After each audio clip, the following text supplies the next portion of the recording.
모세라는 사람이 하나님 앞에 택함을 받고 부르심을 받아서 하나님의 백성이라고 하는 이스라엘 백성이 애굽에서 종살이하고 있을 때 그들의 고통 속에 있는 것을 보시고 아브라함에게 약속하신 그 일을 기억하시고 하나님은 그 백성을 이끌어내시려고 모세와 함께 하게 되었습니다. 그런데 이 모세가 40년의 생활을 이 백성과 함께 하면서 그 백성들이 하나님의 말씀을 받아들이지 못하고 자기들 나름대로 원치 않는 것 때문에 원망과 불평이 많이 있었습니다. 그래서 그 모세도 자신도 원치 않게 마음에 욱하는 마음으로 저들에 대해서 불편한 것을 드러냈고 또 하나님의 입장에서는 거룩함을 드러내지 못했다고 하는 말씀을 듣는 일이 있었습니다. 그것 때문에 하나님은 이 모세에게 하나님께서 허락한 그 가나안 땅을 들어가지 못하게 하는 말씀을 듣게 되었습니다. 그렇게 들었지만은 이 모세는 하나님의 사람으로 또 하나님과 함께 했던 사람으로 이스라엘 백성에게 하나님의 말씀을 정말로 잘 듣고 그 말씀에 대해서 어떻게 살아야 되는가 하는 것을 그 남은 시간에 전하고 싶은 내용이 있어서 소개해 드리려고 합니다. 이 명령은 내게 어려운 것이 아니다. 먼 것도 아니라 오직 그 말씀이 내게 매우 가까워서 내 입에 있으며 내 마음에 있은즉 네가 이를 행할 수 있느니라 하고 말씀하십니다. 그게 하나님의 말씀이다 하는 거죠. 하나님의 말씀은 멀리 있는 게 아니고 가장 가깝게 있다라고 모세는 그 백성들에게 전해주고 있습니다. 정말로 이 말씀은 우리가 성경을 통해서 하나님의 입장을 우리가 인간으로서 듣고 있듯이 이 말씀에 따라서 인간은 그 모든 것이 결정된다 하는 말씀을 우리는 성경에서 듣고 있지 않습니까? 우리는 언젠가 하나님의 심판대에 서게 됩니다. 그 심판대에 섰을 때에 그 영혼이 이 땅에서 어떻게 살았느냐 하는 거 아니겠습니까? 자, 그런 거예요. 자, 윌리엄 제임스라고 하는 분이 이런 말을 했습니다. 사람은 한 번 태어나는 영혼이 있고 두 번 태어나는 영혼이 있다. 그런 표현을 했습니다. 이 사람이 말하는 한 번 태어나는 영혼 그리고 두 번 태어나는 영혼이 무엇인가 한번 우리가 생각하면 한 번 태어난 사람이라는 것은 하나님이 계시는데 사람들이 착한 일을 하면 복을 받고 악한 일을 행하면 하나님으로부터 벌을 받는다. 그 모두가 다 일상적으로 그렇게 생각하고 있는 그렇게 생각하면서 살아가는 것이 한 번 태어난 사람들의 사고예요. 그러면 두 번 태어난 사람은 어떤 사람인가 하는 것은 이런 겁니다. 세상을 살다가 모든 일들을 살다가 이렇게 보니까 부정한 사람들이 잘 사는 것 같고 수단 방법을 가리지 않고 살아가는 사람들이 정말로 정직한 사람보다도 잘 살아가는 것 같이 보여요. 이것 때문에 마음에 실망감이 있고 마음에 무력함이 생기고 이렇게 살아서 뭐 하겠느냐 하는 그런 마음이 무력함이 생긴다는 것이죠. 근데 모든 환난 속에서 이런 일들이 있지만은 이런 것을 잘 극복하고 그런 일이 상대적으로 있지만은 거기에 집착하지 않고 그런 상황 속에서 하나님의 역사, 하나님의 손길, 하나님께서 어떻게 다스리시는가 하는 것을 보면서 거기서 다시 딛고 일어설 수 있는 사람, 그 사람이 두 번 태어난 사람이다라고 정의하고 있습니다. 하나님이 그런 속에서 하나님이 내게 주시는 사랑이 여기 있고 하나님이 내게 주시는 놀라운 섭리가 거기에 있다. 그건 내가 어려운 가운데서도 그 속에서 하나님은 나에게 깨닫게 하시고 하나님 앞에 점점 가깝게 갈 수 있는 일들을 우리에게 허락해 주었다고 하나님 앞에 가까이 가는 그런 믿음으로 사는 사람, 그 사람 두 번 태어난 사람이라고 말하고 있습니다. 오늘 이 본문에 우리가 잘 알고 있는 가버나움의 회당장이라고 하는 야이로라고 하는 사람에 대한 이야기가 있습니다. 이 야이로라고 하는 사람에게 딸이 있는데 이 딸이 점점 아파서 죽어가는 입장이라는 거예요.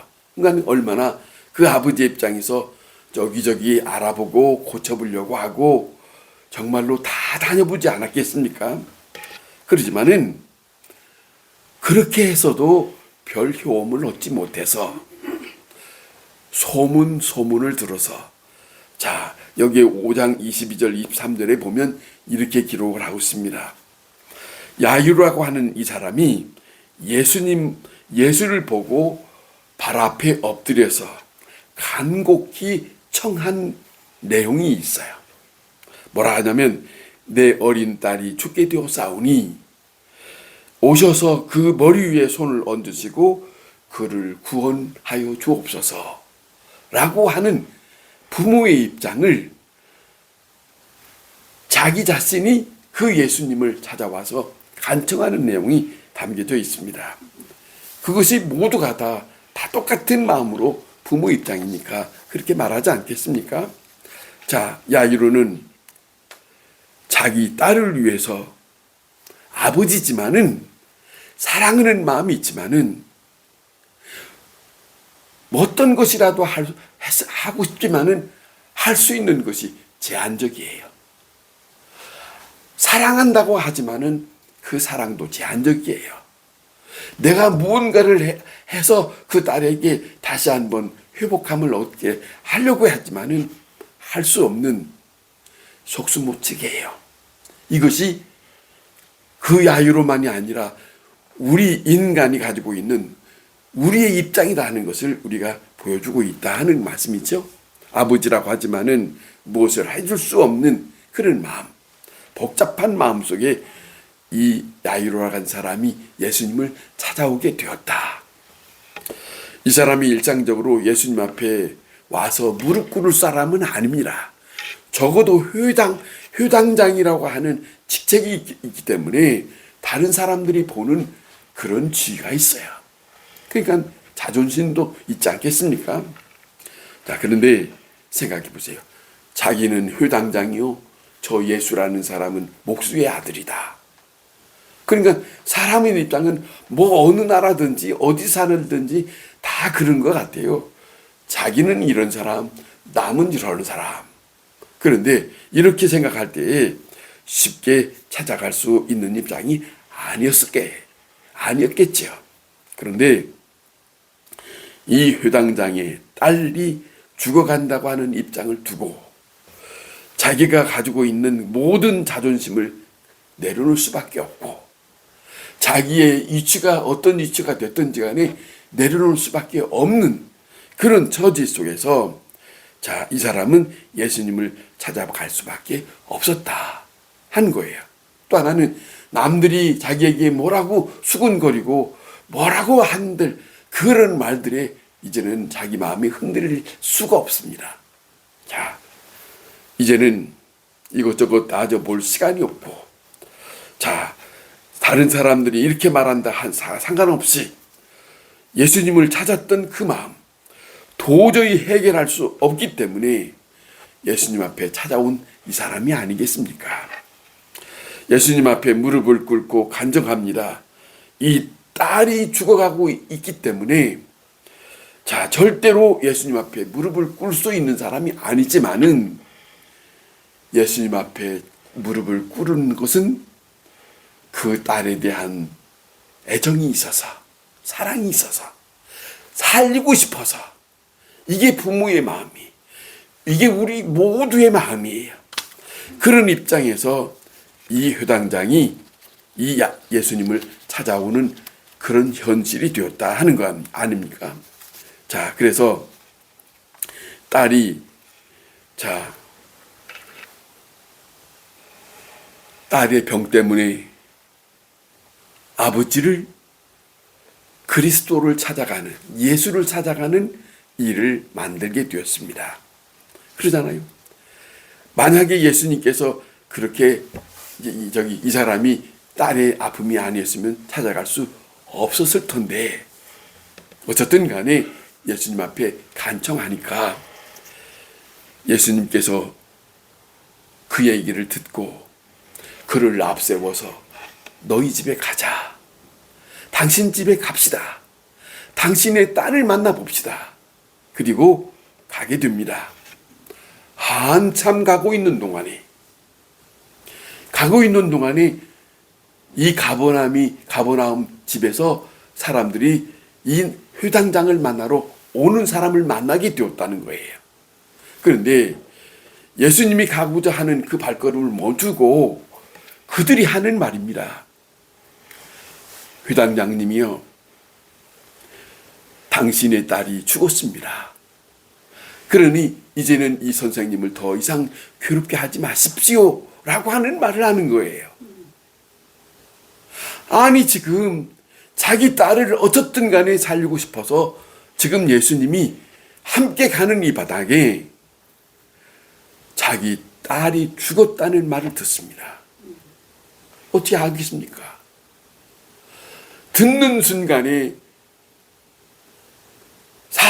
그 사람의 마음의 모든 것들이 다 가라앉는 심정이 아니겠습니까? 이게 어찌 된 일이냐라고 포기할 수 있는 그런 심정이 아니겠습니까만은, 그런데 자, 생각해 보세요. 이 말을 옆에서 예수님이 들었어요. 예수님이 듣고서 하는 말씀을 들어보세요. 예수님은 뭘 하냐면, 사람들은 당신의 딸이 죽었습니다라고 말하는데, 예수님이라고 하는 그분은 뭐라 하냐면, 두려워하지 마라. 그리고 믿기만 하라. 두려워하지 마라. 믿기만 하라. 내 딸이 죽었다고 해서 낙심하지 마라. 다만 내가 믿기만 하라. 이건 들어보지 못한 말입니다. 들어보지 못한 말, 어느 누구에게 들어보지 못한 말인데, 이 젊은 청년 예수를 통해서 이 말을 듣게 됩니다. 생각해 보세요. 우리가 이 땅에 살아가면서 사람들의 말은 이 말 저 말을 다 들을 수 있지만은, 그러나 그런 말들은 현실적으로 처한 것들을 말해 주었기 때문에 소망이 없어요. 낙심될 수 있어요. 그런데 하늘로부터 들려오는, 살아계시는 생명이 된 예수님으로부터 들려오는 말씀은 사람들의 말처럼 낙담이 아닙니다. 자, 보세요. 다시 우리를 소생시키는 말씀이라는 거죠. 다시 소망을 갖게 하는 말씀이라는 거예요. 이게 얼마나 중요한 겁니까? 우리는 이 땅에 살면서 사람들과 같이 살 때는 소망이 없어요. 실망할 수밖에 없어요. 낙심될 수밖에 없어요. 그런데 그 말만 들으면 일어날 수 없습니다. 그런데 그런 형편에 있다 할지라도 우리를 다시 일으켜 세울 수 있는 말씀이 우리가 믿는 예수님의 말씀이라는 거예요. 하나님의 말씀이라는 거예요. 이것이 우리에게는 아주 중요한 겁니다. 여러분, 우리가 살고 있잖아요. 이런 일도 하고 저런 형편에 놓여질 때이기도 하고, 내 문제, 자녀의 문제, 가정의 문제, 여러 가지 문제들이 있겠지만은 그런 문제들 때문에 이런 사람도 찾아가고 이런 상담도 하고 별 여러 가지를 일을 다 하겠지만은 듣는 이마다 내게 다시 일어설 수 있는 말을 들을 수 있습니까? 들을 수 없어요. 여기 지금 효당장처럼 갑자기 낙담을 시키는 말이에요. 당신의 딸이 죽었습니다. 그 말을 듣고 힘이 난 사람이 어디 있겠어요? 없습니다. 그런데 자기 곁에 함께하는, 이게 중요한 거지요. 회당장 옆에 함께하는 그가 누가 있느냐는 거예요. 회당장 옆에 있는 예수가 있는데 그 예수님이 자기에게 들려주는 말씀은 자기 집에, 자기 동네에서 찾아온 사람들이 말하는 그 말과는 다른 말이었다. 이것이 성경입니다. 이 말씀을 우리는 들을 수 있어야 돼요. 그러므로 이게 있습니다. 하나님의 사람은 나 혼자 있는 게 아니라는 걸 알아야 돼요. 예수님도 그런 말씀을 누누이 했습니다. 특별히 요한복음서에 나는 나 혼자 있는 것이 아니라 내 아버지께서 함께한다. 나는 내 일하는 게 아니라 내 아버지의 일을 한다. 항상 아버지에 대한 의식을 가지고 살았어요. 믿는 사람이란 나 혼자가 아니라는 걸 잊지 마세요. 나 혼자가 아니라 내 눈에는 보이지 않아도 그분은 나와 함께 계시고 나를 다시 소생시키시려고 내게 말씀해 주시려고 기다리고 있어요. 이것이 오늘 이 본문에서 성경에서 우리에게 드러내주고 있는 아주 중요한 장면이에요. 중요한 장면이에요. 보세요. 두려워하지 말고 믿기만 하라. 두려워하지 말고 믿기만 하라. 이 말이 야이로의 입장에서는 모두가 다 같은 인간이기 때문에 쉽게 와닿지 않을 수도 있어요. 지금 죽었다는데 무슨 소리요? 그럴 수 있는 거 아니요? 무슨 다시 소망이 있단 말이요? 라고 할 수 있는 입장 아닙니까? 그런데 인간으로서는 헤아려 받아들일 수 없을지언정, 그러나 그 말씀은 나는 인정하지 못하도 그 말씀은 나를 소생시킬 수 있다. 보세요. 시편의 23편에 다윗도 그런 고백하지 않습니까? 내 영혼을 소생시키시고 나를 새롭게 하셨다는 거예요. 우리에게는 가장 중요한 것은 하나님이 나와 함께 한다는 걸 잊지 말아야 되는 거예요. 그것이 믿는 사람의 도리입니다.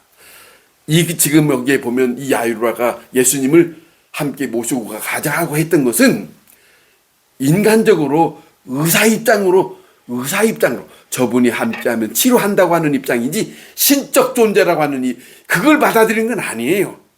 우선은 의사 입장으로 치료가 될 수 있을까라고 기대하고 가자고 했던 것이죠. 그런 것까지인데 이렇게 되고 난 다음에 보니까 이제는 의사 입장으로서는 더 이상 필요 없는 거죠.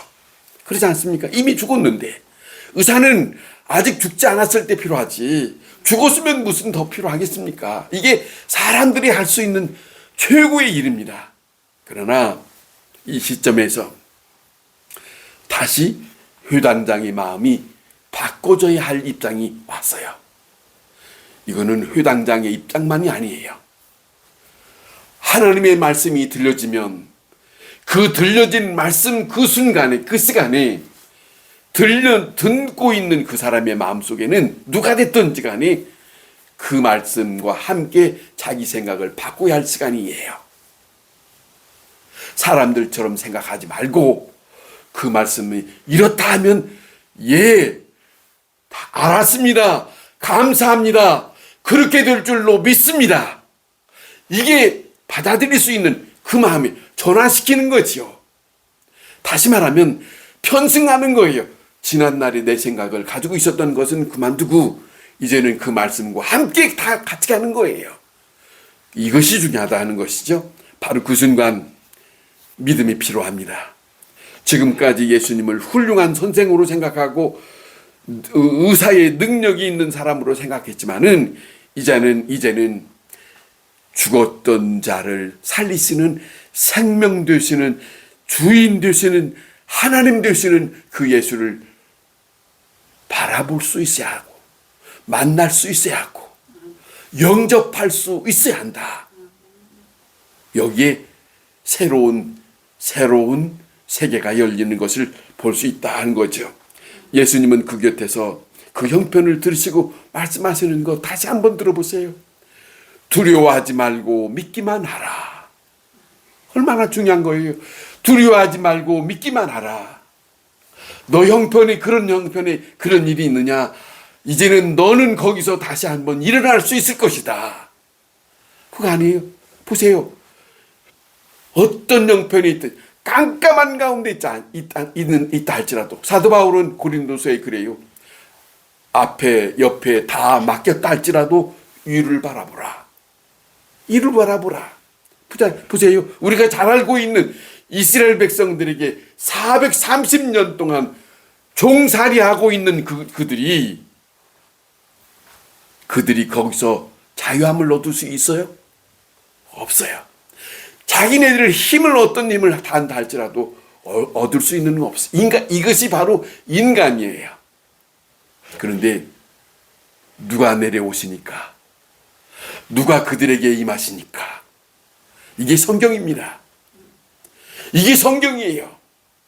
하나님이 저들은 잊어버릴 수 있을지 모르지만은 그들의 조상들은 아브라함과 함께 약속했던 그 하나님이 그들을 생각해서 내려오셨을 때 그들로서는 아무것도 할 수 없는 처지에서 그들에게는 그 모든 묶임에서 풀어나고, 예수님도 그잖아요. 귀신이 들렸던 38년 된 사람, 아니 18년 된 사람, 그리고 사람 구실을 못하는 그 사람이라 할지라도 하나님 예수님이 말씀하시면 그잖아요. 사람들은 글을 두고 사람의 형편이 전혀 못 되니까. 그런데 예수님이 하시는 말씀은 뭐예요?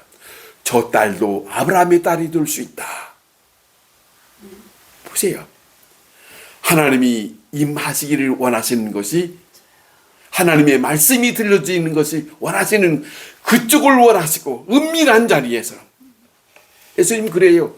은밀한 자리에서 하나님을 만나라. 이게 소망이에요. 다른 게 없습니다. 우리는 때때로 난감한 처지에 있을 때 주님이 우리 곁에 있다는 것을 놓칠 때가 많습니다. 또 생각지 않고 현실만 바라보고 통곡하고 좌절하고 더 이상 소망이 없다고. 그런데 그렇지 않다는 것을 우리는 다시 한번 여기서 야이로가 지금 현실에서 받아들인 것은 아니에요. 전혀 자기 자신에게 하나님이 임하셨다, 자기 자신에게 하나님이 함께 하셨기 때문에 전혀 생각지 못한 다른 어떤 세계를 맛보는 사람이 되었다. 이게 오늘 이 본문의 내용이 아닙니까? 자, 보세요. 예수님께서 함께 가자 하고 갑니다. 함께 가서 그 집안을 보니까 많은 사람들이 와서 울고불고하고, 그랬을 때 저들이 우는 모습을 보고 울지 마라. 죽은 것이 아니다. 그는 잠자고 있다. 그러잖아요. 그러면서 저들 그 안에서 찾아가서 그런 거예요. 무슨 말이냐면 끝난 것이 아니다. 그거예요. 끝난 것이 아니다. 지금 야이로에게 하는 말씀입니다. 아무것도 할 수 없는 것이 아니라 이제는 하나님께서 다스리는, 예수님께서 다스리시고 있는 그런 입장으로 지금 시작하려고 하는 그런 시간이 되었다 하는 거예요. 보세요. 야이로 주님의 말씀을 들을 때입니다. 나는 아무것도 할 수 없고 나는 어떤 상황인지 모르지만은 오직 예수님이 하시는 것을 볼 수 있는 시간이 왔어요. 그래요. 나는 지금 환경에 있는 것들을 다 내려놓고 이제는 아버지께서 말씀하시옵소서. 그리고 그 말씀하시는 가운데 다스리는 것을 보는 거예요. 다스리는 것을. 놀라운 거 아닙니까? 홍해 앞바다에 이스라엘 백성이 있을 때 이제는 높이, 우리가 영화에서 본 것처럼 모세가 깃발을 지팡이를 들고 있을 때 하나님은 역사를 합니다. 쫙 열리는 역사. 보세요. 하나님의 놀라운 역사. 우리에게는 너무너무 힘이 되고 너무너무 능력이 되고 우리와 함께 하시는 그 하나님을 믿고 사는 사람입니다. 여러분, 하나님의 역사는 인간이 생각하고 있는 모든 것을 내려놓을 때 그런 상황에 있을 때야 시작된다. 야이로의 딸 누워있는 그곳에 부모와 예수님의 제자 맷을 데리고 예수님은 데리고 갑니다. 그 방으로 들어갑니다. 그 딸이 머물러 있는 곳으로 들어가서 그 딸을 바라보면서 예수님은 슬픈 기색이 아닙니다. 예수님은 이렇게 말씀하지 않습니까? 내가 너에게 말하노니 소녀야 일어나라. 내가 너에게 말하노니 소녀야 일어나라. 예수님은 어떤 분입니까? 말씀하시는 분이에요. 그 말씀이 임하는 곳에 하나님의 놀라운 역사는 나타난 곳이 그 초라한 방에 나타난 야이로의 딸에 나타난 현실이다. 주님의 말씀이 필요합니다. 주님의 말씀이 우리를 살리십니다. 주님의 말씀이 우리에게는 힘이 됩니다. 우리가 이 땅에 사는 동안에 무엇이 더 소중한 겁니까? 물질이 아닙니다. 권세도 아닙니다. 오직 생명 되시고 우리를 살리시고 우리를 일으켜 세우시는 하나님의 말씀, 그 말씀이 들려져야 합니다. 그래서 요한복음 5장에 이런 말씀하잖아요. 25절에 죽은 자들이 하나님의 아들의 음성이 들을 때가 오나니, 죽은 자들이 하나님의 아들의 음성을 들을 때가 오나니. 너무너무 소중한 말씀이에요. 많은 사람들은 죽으면 끝났지라고 하지만 저는 이 구절이 너무너무 신비로운 말씀이에요. 이 땅에 묻혀있는 모든 사람들이 하나님의 아들의 음성을 들을 때가 온대요. 함부로 살 일이 아니에요. 음성이 들을 때 선한 자에게 하나님은 선한 부활을, 요한복음에 그런 말씀하세요. 그렇게 나타날 거라는 거죠. 이 땅에 하나님의 사람으로 살다 보면 예수님이 다오셔서 그 말씀으로 일어나라 했을 때, 나와 함께 하자고 했을 때 얼마나 환호한, 아주 너무 영광스러운 그런 자리가 있을 수 있겠습니까? 여러분, 다시 한번 생각해 보세요.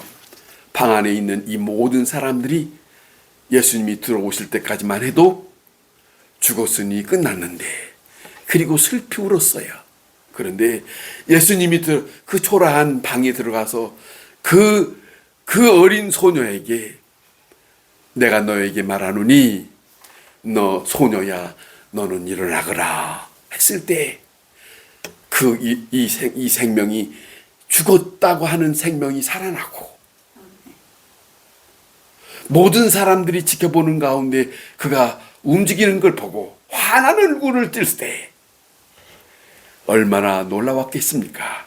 여러분, 죽었던 아이를 살리신 예수님, 죽음과 생명을 주관하시는 예수님, 우리가 믿는 하나님은 제한적인 하나님이 성경에는 뭐라 하냐면 죽은 자의 하나님이 아니라 산 자의 하나님이라고 그렇게 말씀하고 있어요. 적어도 우리는 그런 하나님을 믿고 삽니다. 아멘. 그런 하나님을 믿고 사는 사람에게 무엇이 두려울 것이 있냐는 거죠. 무엇이 두려울 것이 있냐는 거죠. 오늘 이 말씀이 그거 아닙니까? 성도 여러분, 이 집에 왜 어려운 일이 있게 되었을까? 그 어려운 일 때문에 이 집에는 어떤 일이 벌어질까? 다시 생각을 새롭게 하는 거예요. 다시 전에는 생각지 못했던 새로운 세계가 이곳에 임하고 예수님은 하나님의 아버지의 영광을 포기하고 많은 사람들에게 믿음 없는 자들에게 믿음 있는 사람들이 되게 하시는 놀라운 역사가 야이로의 가정에 한 소녀가 아파서 죽는 그 시간 때문에 이런 하나님의 놀라운 역사가 있었다. 그건 복이지요. 그러니까 복이지요. 다 저주라고 다 이건 아니라고 아니에요. 하나님이 임하실 때 다시 살리심을 받는다고 하는 걸 누가 알겠습니까마는 그러나 하나님이 임하시고 하나님의 영이 임하시면 그 사람들에게는 이 땅에서 얻지 못하는 하나님의 복된 자들이라는 것을 잊지 마시고 여러분 언제든지 힘 있는 삶을 살아갈 수 있기를 바랍니다. 기도하겠습니다.